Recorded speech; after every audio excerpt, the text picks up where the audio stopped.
We live, right? Live, what's going on? Huh? Oh yeah. All right. Welcome to Lamb Business the podcast. My name is Patrick Doc Francis. I am Ambitious Brown.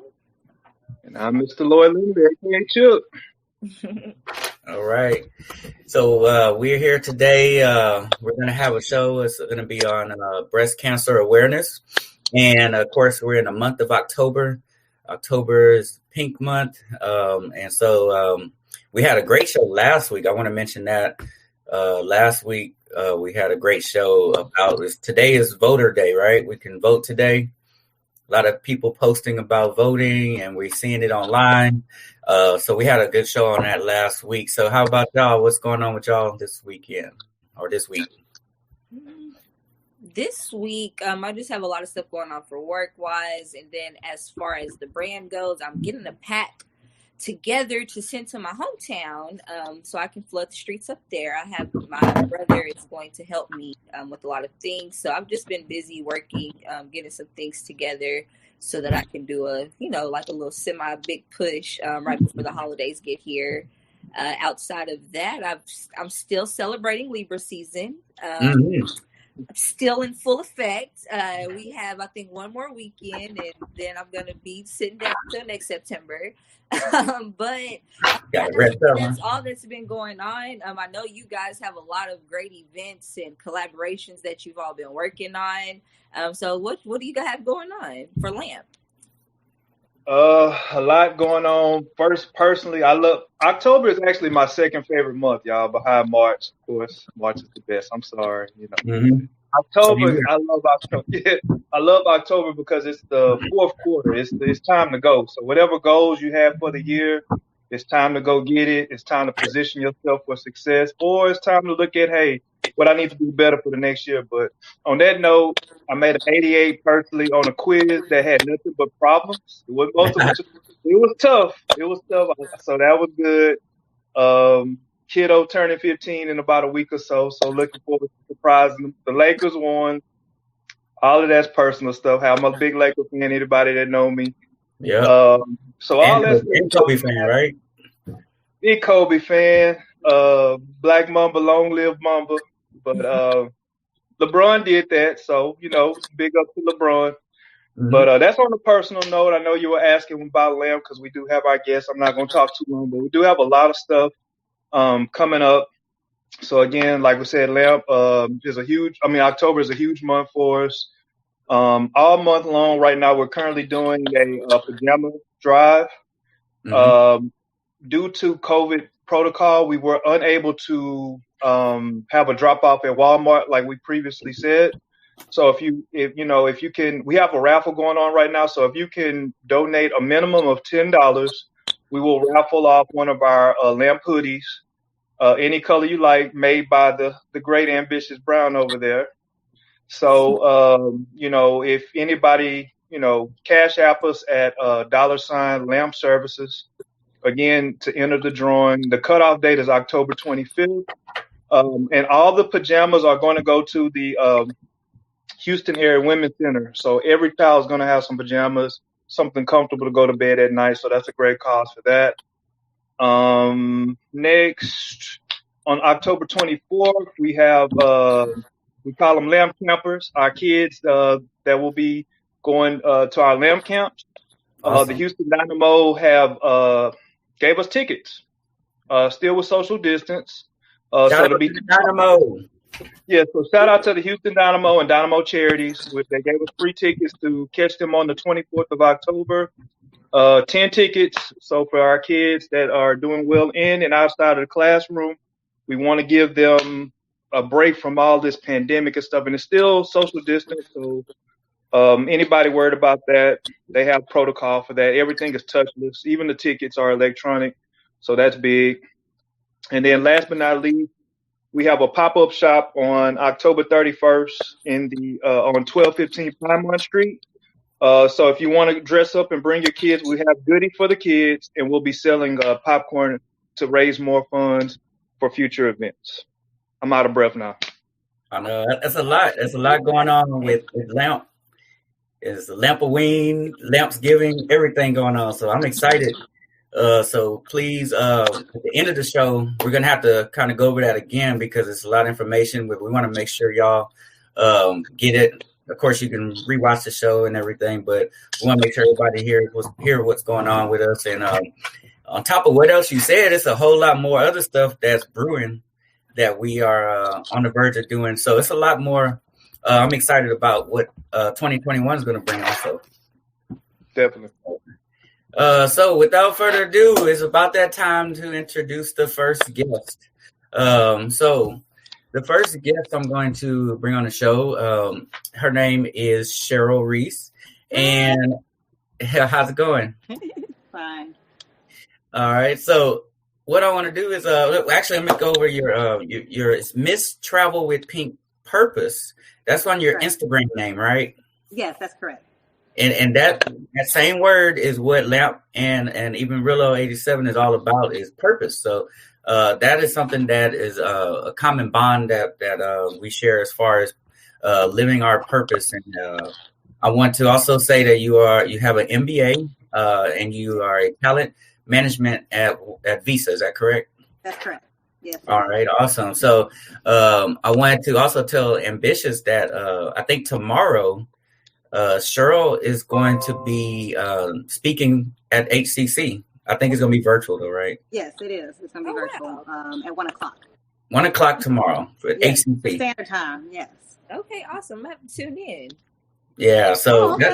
so we got to make sure that we tell them we had her first live on Lamp Bitches. So HCC can't take the credit for that. So Oh, no, absolutely. Thank you guys for having me. all right, so thanks for coming on. And then we got a surprise. This is the first time we've had a guest on here twice, right? Yeah. This is the first time. So we're adding to the stream Holly Cotton. Hey, Holly. So Holly, so Cheryl, I want to introduce you to Holly. So a little bit about her background. Hi, Survivor Sister. Oh, yeah. Hey. Holly has a master's degree in nursing, and she's a nursing professor and also a breast cancer advocate. So Holly and Cheryl, y'all share a lot of commonalities, and that's why we're grateful that y'all are here on the show today. So once again, welcome. This is I know Ambitious is excited to see Holly. Yeah, it's nice seeing you again. That's my best friend now. Yeah. Hey. So you're the first person on Lamp Bitches twice. So you're a regular now. I thank you guys. I appreciate that you keep inviting me. Thanks. Yeah. Thanks for coming back. So I think we're gonna get started with the. Basically, we're just gonna get started. It's not gonna be kind of the same as the other episodes, but here we're gonna learn a lot about awareness. And I know as far as I know Lloyd already talked about a couple of things, and give us a little bit of background history. I'm gonna start with Cheryl, since this is your first time on the show. Give us a little background on what you do, because you've been out speaking a lot, an advocate. So kind of give us your story so the audience can kind of get a feel of who you are. Okay. Well, I am a 39-year-old metastatic breast cancer patient. And my focus has been advocating for African-American women and the disparities that we have based upon sometimes financial, just getting, prescriptions can be expensive. If you have 10 prescriptions at $5, you can decide if I'm going to feed my kids or do that. That becomes a problem. And with my own just early stage, I was 26 years old. And so, of course, I was in the early stages of my career. So I didn't have as much resources as I do now. And I can see the difference in the care. And so as I learned more about Black women dying at a higher rate because of these disparities and other reasons, it just made me kind of sick because it's not fair for someone not to have certain medical or just assistance just because of their color. We don't have clinical trials accessible to us because if you have to go to work every day and you work hourly, it's kind of hard to find somewhere to leave your children and things like that. As well as a lot more African-American women are single when dealing with breast cancer. So that can be a hard thing. I have 2 children. I have a soon-to-be 18-year-old as well as an 8-year-old. And, they want to do things. They want to do this and that. But then I have to pay for prescriptions. I have to pay for treatments and things like that. And just in a week alone, you can just co-pays and different things. You can pay over $120 a week. And so that's where my advocacy work goes. It goes into the disparities.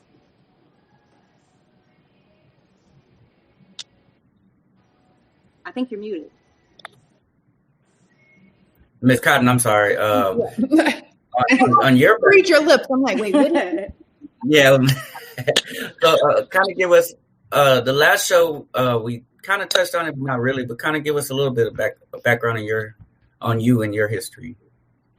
So as far as my breast cancer journey, I was diagnosed at 36 years old. I found my own lump through a self-exam in the shower, which is very common. Most women, unfortunately, find their own lump. Just like Cheryl was saying about, just not knowing about mammograms, not thinking that we should be getting mammograms, having to fight your insurance before 40 to even get a mammogram. I didn't have any familial history of breast cancer. So I my mom didn't have it. I didn't know I was going to have it, especially at 36. So, that was a pretty big shock for me as well. So kind of the same thing, I've been trying to just bring awareness to, just because you're young and you're in shape and you're fit doesn't mean that you're not at risk. I by no means thought that I was going to get breast cancer. Even when I found the lump, I immediately knew. I was like, just being a nurse, I was like, it's cancer. But I never wanted to believe that it was. I was like, no. So you're constantly like waiting for them to tell you, no, it's not. It's okay. It's benign or it's a cyst, but then they don't. And then they tell you it's cancer. And just the same thing like Cheryl was saying about, just treatment and things like that. You definitely see a huge gap. I'm from Louisiana, and I always say when people ask, what are you or whatever, I'm like, I'm one of each, because we have so many of everything in us. But I'm still a minority. I still come from a minority standpoint. I'm still trying to, explain that as well. So, my cancer was stage 1 in my left breast. And because I was so young, my chance of getting breast cancer again was like 90%, 95% within 5 years. So I was like, okay, well, we're not going to go through all of this again in 5 years. So I did go with the bilateral mastectomy, which means that they take out the breast tissue from your armpit all the way, everything, just fillet your whole breast. And then I got reconstruction. And fortunately, all of that was covered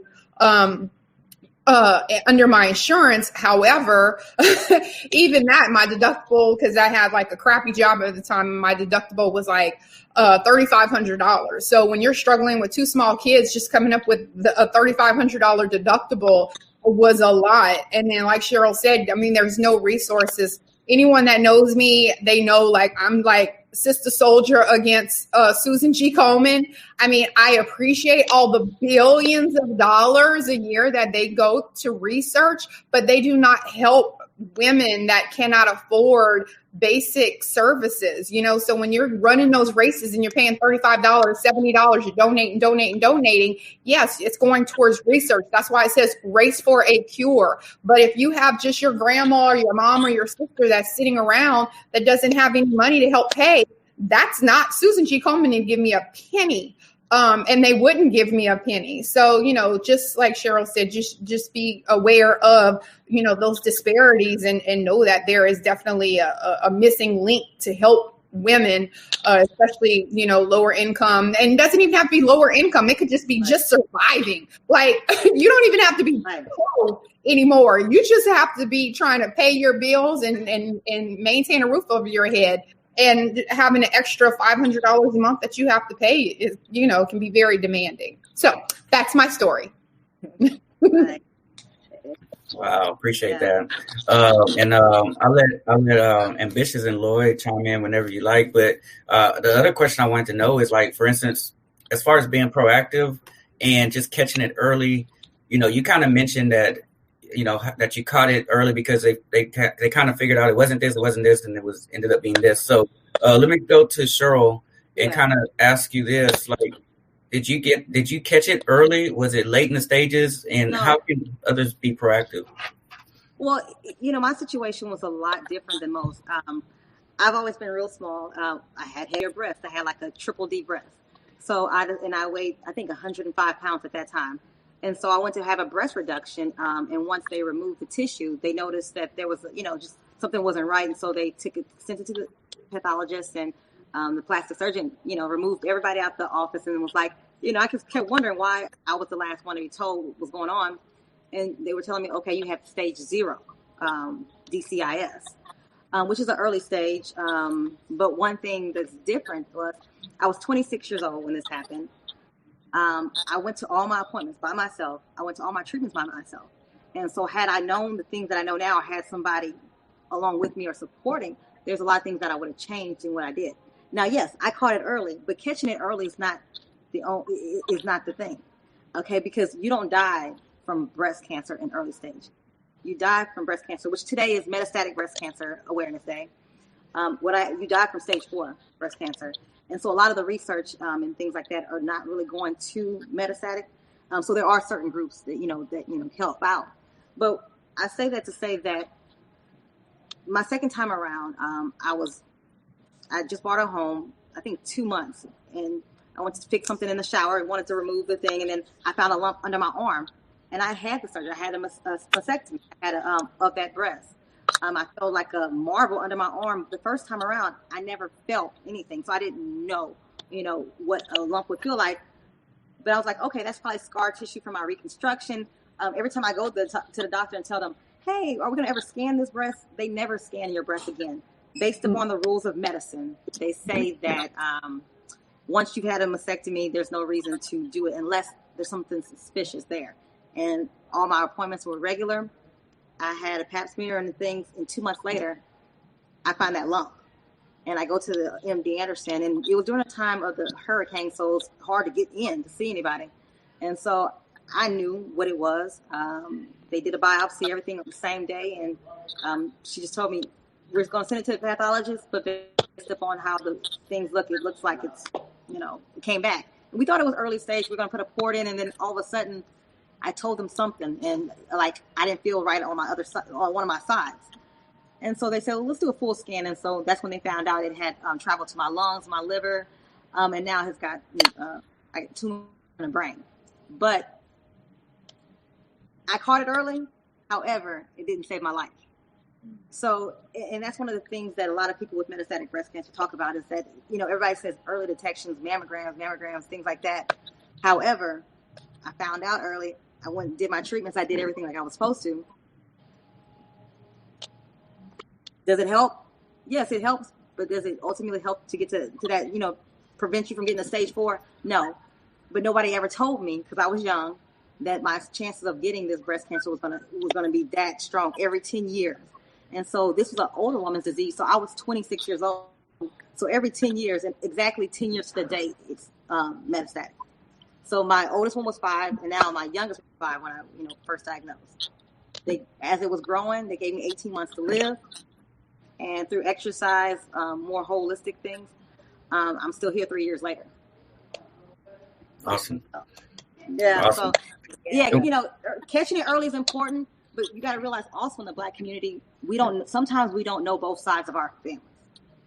Mm-hmm. A lot of times there's absent fathers who you don't know and then access to these tests such as the BRCA test, the different tests to see if you have any mutations in your, that could possibly get you, you could have breast cancer in your DNA.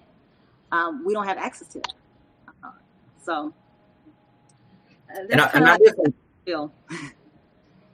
I did some research. Can you break down metastatic? Yes. Metastatic breast cancer means that it has traveled from the breast, it's gone to nearby tissues, and it's gone throughout your lymphatic system. So it's airborne. It's just growing legs and going everywhere. I've been doing more like chemotherapy pills like tamoxifen and things like that, because with metastatic, lots of people see me with hair and they see me working out and they think that I'm just totally healthy. And the hair is the thing. If I didn't, a lot of early stage women don't have it because they're more aggressive on how they treat it. They're running a sprint. I'm running a marathon. So we can't have me on chemotherapy 24/7. So, that's another thing is that people say, oh, you look young, you look healthy, and, everything's fine. So metastatic means that it's airborne. It's throughout my system. Right now, all my tumors are very small. They're not causing any issues or anything else. I'm able to live a regular life. Cheryl, were you triple negative? No, I wasn't. Okay. I was ER positive. I know I was HR negative. That's why. Okay. Yeah, so I know that's one. So what does that mean? I was about to say, so there are different things. So thanks to Susan G. Komen and the researchers, redeem myself for them. But because of research, that there's different things. So basically they try to figure out why you have breast cancer, what feeds your tumor. So if you have a lot of times women, hormones cause their tumors to grow. And basically you have like a cell with a receptor, and every time like estrogen comes by, that cancer cell with that receptor is like, ooh, and then it grabs it and it feeds it and it feeds it and it feeds it until you have a lump.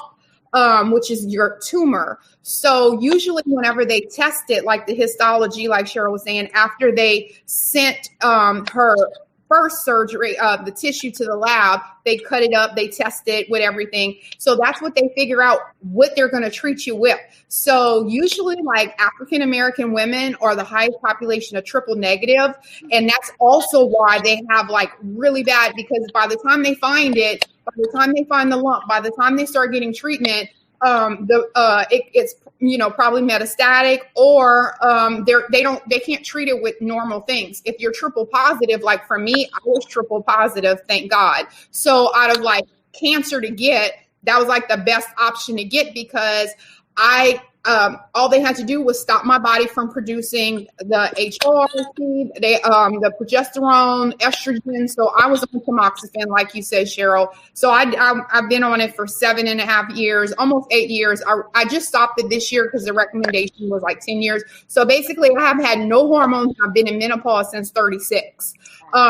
So that's what they're like. They think that if it's hormonal, then they can stop that. So that's usually what they try to do with all that testing, is figure out what the different phases are. So that's why I was asking, because when you have that one negative, it's like, dang it, I could treat it with this, but now we have this, we have to treat this separately than this. So then, it makes it more complicated for the patient.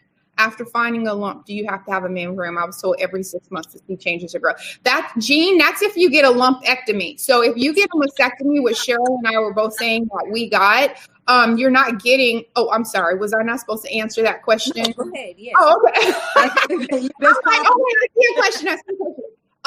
So I don't have to get mammograms. My insurance is also limited on if they will pay for a mammogram, because they're like, you got a mastectomy, you shouldn't get mammograms. However, TMI, but I still have my nipples. A lot of women, they just basically make a whole cut. They take everything out. So fortunately for me, I still, unfortunately, have breast tissue. So that breast tissue is still there. I can still get a lump again. I can get a reoccurrence because it's still breast tissue. So technically I should get mammograms. But if you got a lumpectomy, you should definitely be following that every 6 months or whatever. Especially if you didn't do anything else besides a lumpectomy. If you didn't get radiation or chemo, you need to stay on them, because if not, they'll just sweep you over until you're stage 4 or something. But why do they not allow you to get, tested? Like, why is it? Because I remember there was a time where I had a scare, and it took me like months to get a doctor's appointment, and it's like, this is ridiculous. And we have all of these awareness, we have all of these things going on, but it's like you have to jump over 50,000 hurdles just to be seen properly. And right. You touched a nerve that I didn't know that I had when you said that Susan B. Komen didn't do anything, and they have so much money donated to them. They research. So they're the ones that are researching that triple negative, triple positive, and everything else. But yes, and that's why, like when my Strong Squad shirts, when I sell, I always tell you guys, I'm donate all my money to the Rose. It's in Houston. If someone needs a mammogram, they pay for it. If someone needs something, they do it, whatever. But yeah, I try to vote. I try to vote. Yeah, and vote. That's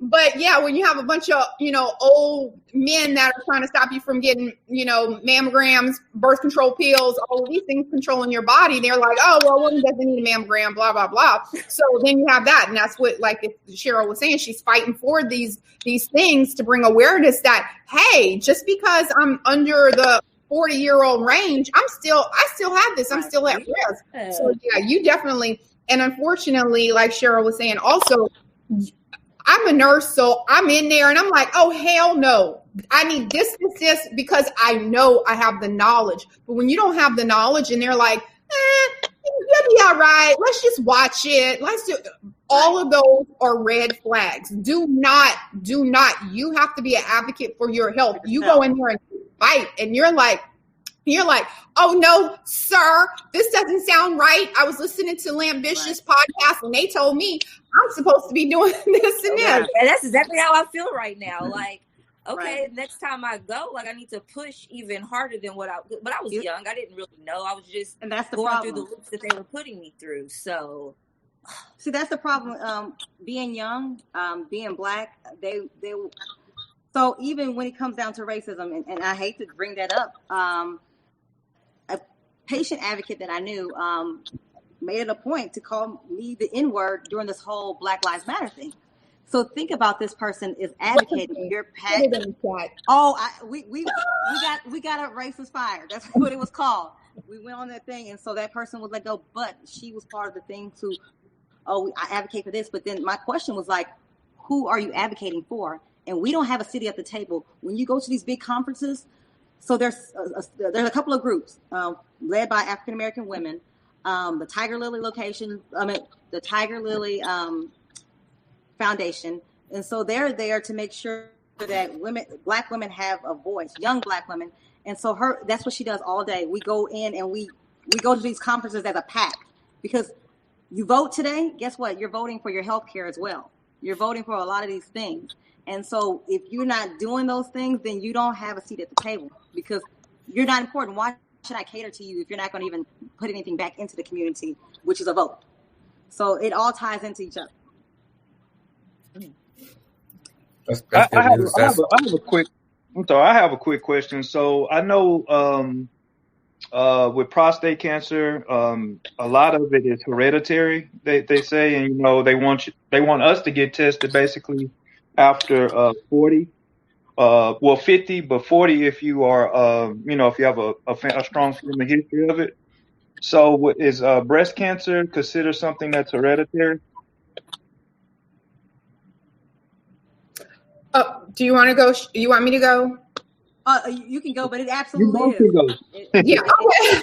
Well, because we were both like, and I didn't want to. But so breast cancer is definitely, any cancer is definitely hereditary. And not only, let me just tell you this, here is the confusion that a lot of people have. Cancer can be hereditary.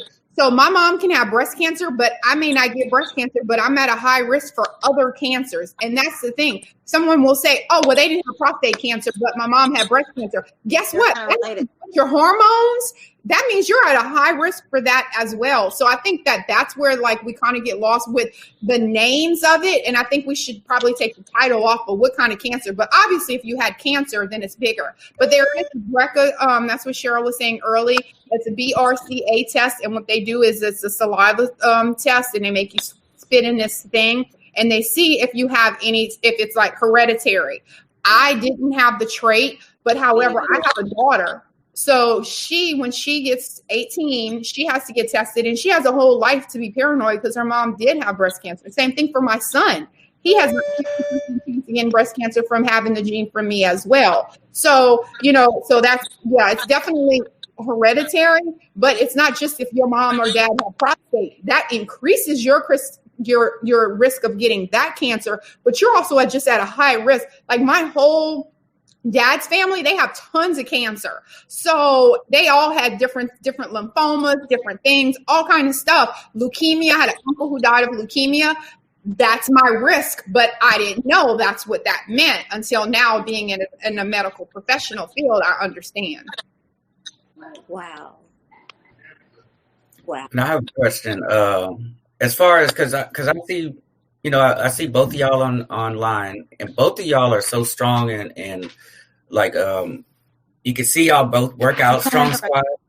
Right. Y'all work out, stay in shape. Right. Like, so I'm trying to figure out. So, just starting out. Let's say someone is watching the show or just finds out recently, like, what kind of support are they going to need? What how are they going to keep the focus and stay strong like y'all both are doing? I'll bring this to Cheryl first.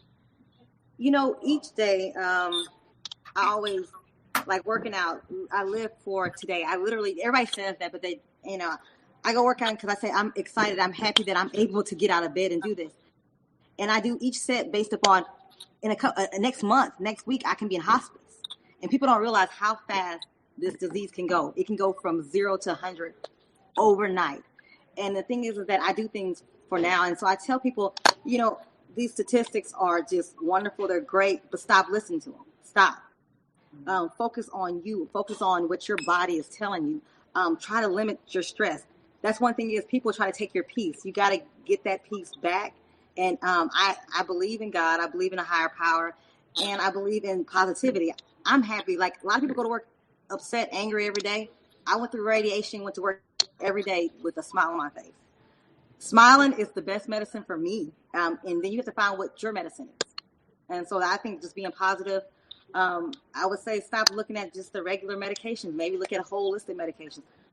Some people just think that marijuana, CBD, different things will, help that. But it does help with some side effects, and and I feel like it does help. So don't just look at the regular medical ways, eating different, drinking different types of water and things like that.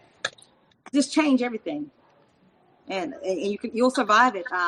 Even if you don't, feel good every day, but be happy for that one day that you do feel good.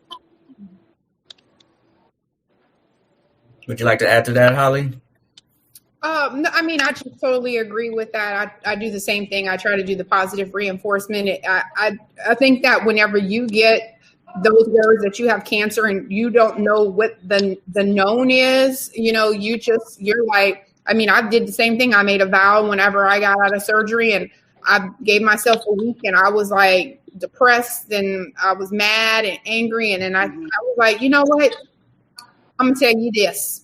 This is the last time y'all will ever see me like this. I will when I get over this, because I'm gonna get over it, or I'm gonna die, one of the two. But when I get over it, this is the lowest that I will ever be in my life. And like Cheryl said, I was like, that's it. I cut off in-laws, family, whatever it was. All that stuff that was stressing me out before. I was like, nope. You know what? When you hear someone in Marshalls in a buggy and they singing the song that came on the radio, that's me. Because guess what?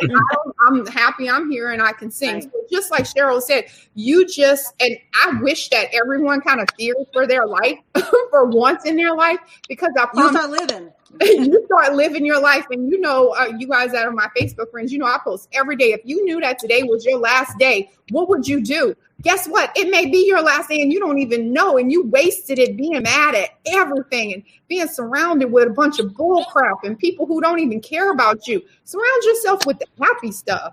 Life is too short. So yeah, same thing like Cheryl said. That's where you find your strength, because you're like, I got this bubble. This much of my brain that I allocate towards bull crap.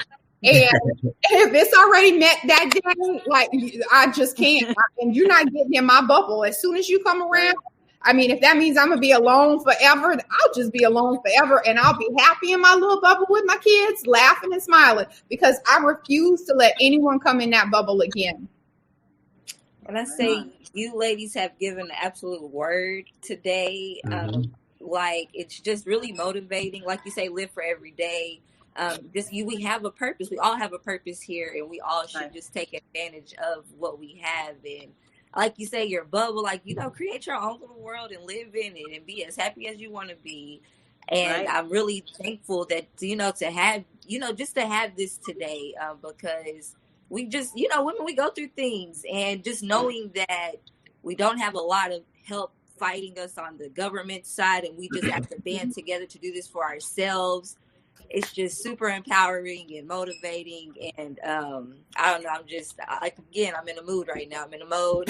I feel I'm on high. And just think about that. Cheryl told us that she had 18 months to live. She's going on year 3. And what is she doing?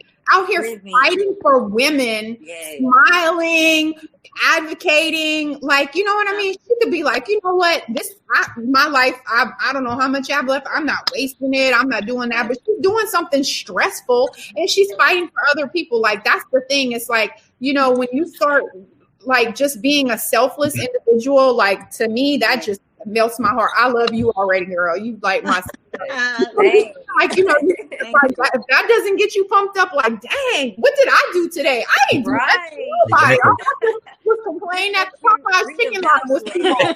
You know, like, so you gotta shift to that whole philosophy in life. Definitely. Quick favor though from the two of you all.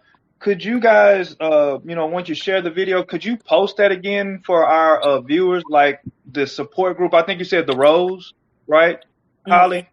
Yeah, I said the Rose as the that's the like a Houston organization that helps pay for mammograms, testing. It helps women with treatment. You can apply if you don't have enough for like your treatments and stuff like that. They help with all of those things. And I have a lot of resources that are by African American women for African American women when it comes down to helping them with treatments, helping them with maybe childcare and all these different resources. So I definitely will send you their information. They're on social media. A lot of them just started because they was like, heck, we don't got a seat at the table. We're going to make a seat. There you go. Yeah, please do that. Thank you. Yeah, it was a lot of good information dropped today, and I was actually taking some notes because everybody has a family member or a friend or knows someone that is going through this, and so this is why it's so important. I've lost family members or having family members that's going through it, and as y'all mentioned today, it's like vote today because you're gonna need it tomorrow, right? So. Exactly. I got a couple of things. Make sure you don't stress out. Like that's something you should do anyway, but that stress is what causes a lot of other ailments as well. It's like a gateway to opening up, you know, just catching your immunity system. Exactly. You're just catching a cold because you've been stressed out. Like things like that happen. Looking into holistic ways, right, Cheryl? Yeah. You can look into a lot of different ones. You can talk with your oncologist. They're very supportive of whatever, especially here in Austin. Cool. And then bottom line is don't settle. So if you feel like you're not getting the help treatment you need, don't just give up. Keep it moving, right? Keep on going. So any final words between for either of y'all? Take a woman to vote and take her to get a mammogram while you're at it. You want to buy her a purse, buy her a mammogram. Put something on it. Something meaningful. Yeah. Exactly. That'll save her life. Right. Oh, and one other thing, I'm sorry to say this. There is more of a 3D mammogram that's better for African American women because our breasts are different. There are differences within the body. So get a mammogram if you can. It's an extra $56 normally with your insurance sometimes. Get that 3D one. It could save your life. Nice. Well, that's all I have. I know. Oh, go ahead. One thing, because I wanted to say this. I just wanted to say, sorry, it's hot and I got flat here. So what I wanted to say is that a lot of times when women get sick, we feel like we have to still be performing at the level that we were before. And I think that, you know, when you have breast cancer, you see all of these people like me and Cheryl, and you're like, oh, I got to get out there. You know what? You didn't see us when we were at the lowest point. You didn't see when I had veins coming out and they called me because I literally couldn't do. like this was me at work because I couldn't move because basically I was ripped in two. So, you just take time to heal. And yes, it's okay to be like, I'm going to whoop their butt, but there's so much pressure on women to be here at the survivor phase.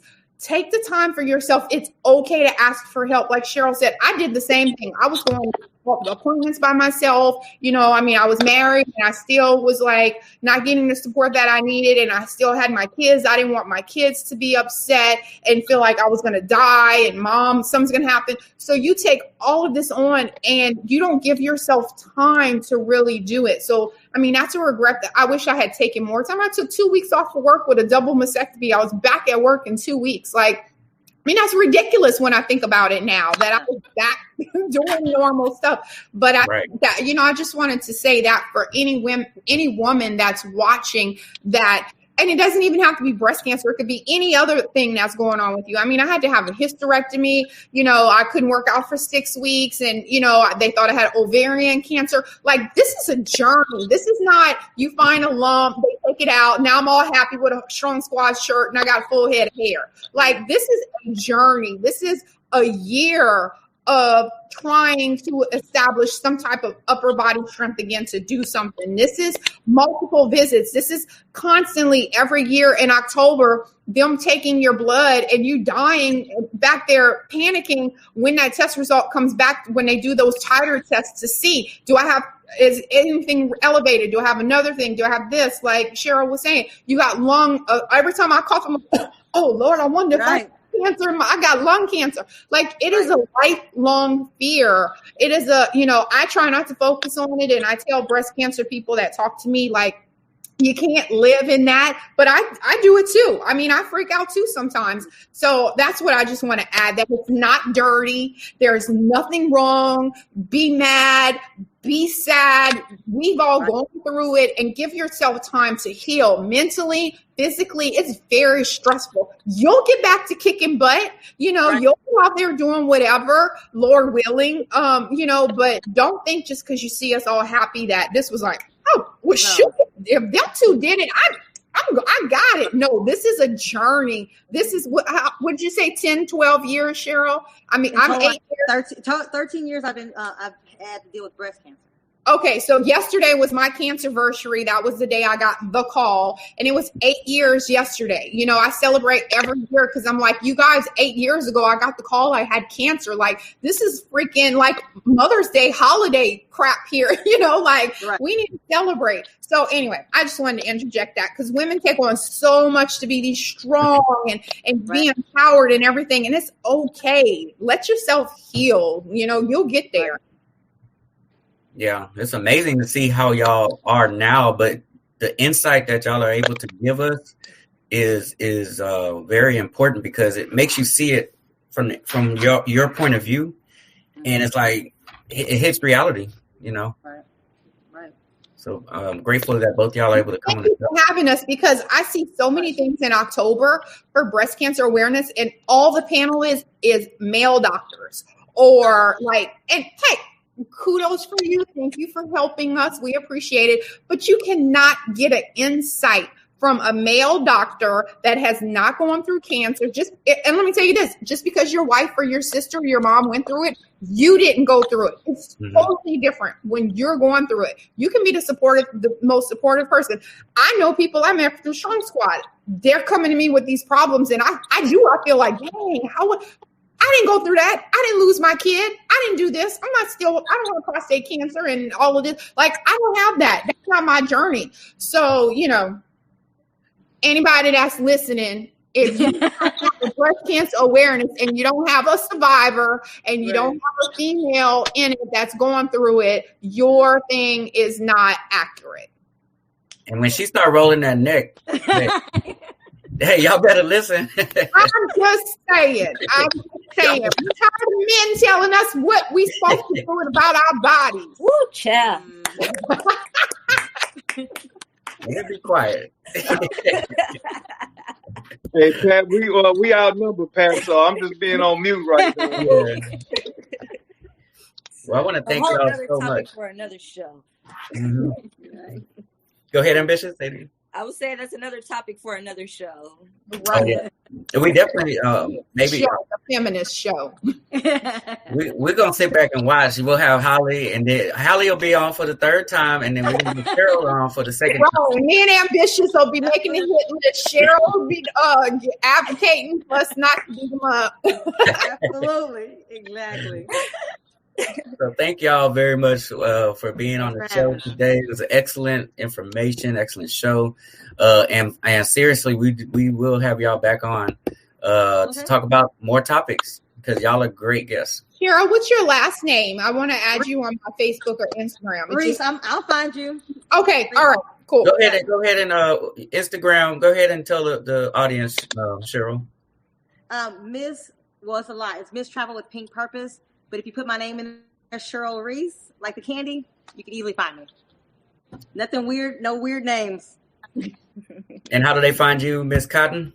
You can actually, all my stuff is Holly Cotton. So Instagram, I'm Holly Cotton _. You can Google Holly Cotton Strong. I'm #1 pop-up that comes up on Google. You can find me on Facebook as Holly Cotton.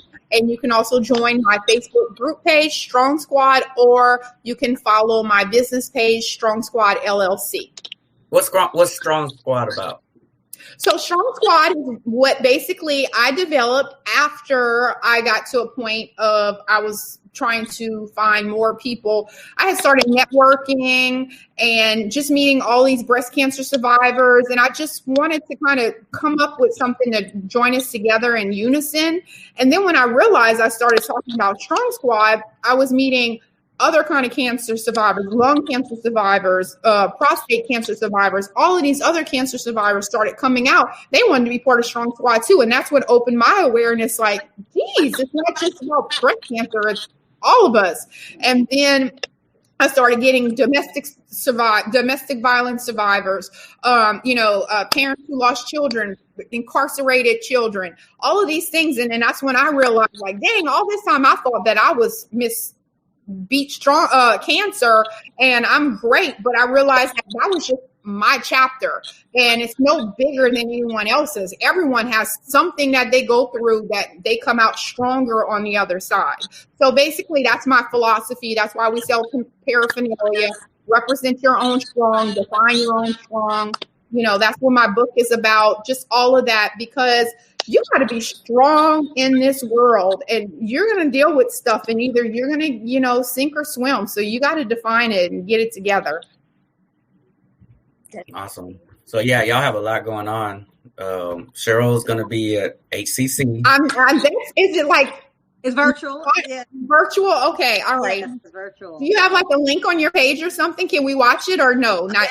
Yeah, definitely. I will post it on there. I will make sure if it's open or if it's only for women. Because I think it was like from 17 to 47. I think that was the demographic that they're talking about. So I'll find out. Okay. Because I would definitely love to watch you. Yeah. Oh, yeah. When I'm talking, a lot of times I don't do the research. Tells you this. It's an experience and it's personal. It comes from the heart. Exactly. Absolutely. Mm-hmm. All right. So with that, we know where to find y'all. We're going to make sure we follow y'all and get y'all back on the show as soon as possible. All right. Y'all have a good one. All right. Y'all stay strong. All right. Thank you. Oh, sorry. Hold on. Go kick me out, huh? So yeah, that was a good show. A lot of information and really good insight. Yeah, most definitely. My big takeaway is the hereditary. Definitely need to get some more research because I know cancer runs in my family for a fact. So that just opened my eyes a whole lot more to, we'll have nephews and just, making sure everybody's healthy and we good out here. So very, very informative. I learned a whole lot in this last hour and I love it. Yeah. Right. Same here. My grandma died to a very rare cancer. And so I was very close to her. So, I mean, again, like you said, Ambitious was just saying, the whole hereditary thing, I guess it's very good to get tested. And I mean, this show is empowering, man. If you don't feel like you able to just go work, whatever it is, go do it. This show is very, very empowering. So I loved it. Yeah, there's no excuse. And like I think Holly said, I know this is Breast Cancer Awareness Month, but just cancer, period. I've had different types of cancer that people have gotten and either survive or have it going through the process. So it's something that we just need to be aware of. And once again, no excuse to live your life to the fullest every day. Definitely. Yeah, a lot of times we wake up in the morning and, like she said, you go to work, you complain about traffic, you complain about, what you ate for lunch, you complain about coworkers, and you have people, I believe Cheryl said she was doing radiation and still was going to work, or Holly 2 weeks after her procedure, go back to work, and here we are complaining about traffic. And right. it makes you put life into perspective completely. So like you said, I feel empowered. I feel like I do have work to do tonight, so I'm probably stay up an extra hour or something. I don't know, but I feel like I just need to get some stuff done and just continue to live life and be original and be yourself. So yeah, that's what I'm here for. I love you. I just feel so great. And before we reminding me, I got a big paper due by tomorrow, 15% of my grade. So thank you for reminding me. Get it done. We got to get it done. Before we go, Chip, can you brief the audience over what's going on again this month? Okay, sure. So again, I'll put it back up there. So for LAMP services, we are conducting a pajama drive for the Children of Houston Area Women's Center in observance of Domestic Violence Awareness Month this whole month. The cutoff date is October 25th. So we are taking monetary donations. If you are able to donate a minimum of $10, we are going to raffle off one of our hoodies since it's going to be getting cooler outside, made by Miss Ambitious Brown. So that's going to be huge. On the 24th, we're taking our LAMP campers, we call them the kids, as guests to the Houston Dynamo soccer match. It'll be their first soccer match, so that should be very exciting. That's a blessing. It's a blessing that they chose us, Houston Dynamo and Dynamo Charity, so big shout out to them. And then on the 31st, we have a pop-up shop on the north side of Houston, so please come by. We'll have goodies for the kids. We're going to dress up. I'm going to dress up. I can't tell y'all what it's going to be yet. But we're going to dress up, and then we're going to be selling gourmet Dion's popcorn there for fundraising for future events. So that's just for October. We have a lot more, but that's just October. I got my Lampaween. I'm gonna get my Lampaween costume ready. Lampaween. Like I need to figure out what am I going. I don't know. I ain't got that. We might need to do some some superheroes or something, huh? I love it. Yeah, I'm down with that. We'll see. Okay. So that's all I got. I guess we're gonna sign off, and the time just flew by. It didn't even seem like we was talking, just having a good conversation. So next week, once again, we're gonna have another great show. Please like, comment, subscribe, give us suggestions. Make sure you share this show. Maybe this will reach someone that you know, a family member, or just someone in general that when they hear this information, it may be helpful to them, and you never know it. So please do that for us and follow us as well. And that's all I have for today. All right. Great show. Great. Oh, one last thing. I'm sorry, y'all. Thank you, everybody that's been following our Facebook page, LAMP Services. We finally made over 1,000 followers. So I want to thank everybody on our Lambitious podcast page, which you can see right here if you're watching. Where you at? Right there. We are about 500 only in a couple of months, so we're getting there. So please continue to share, post. We want to give you guys great content with purpose. Let's go to applause. All right. Thank you, everybody. Signing out. Thank you.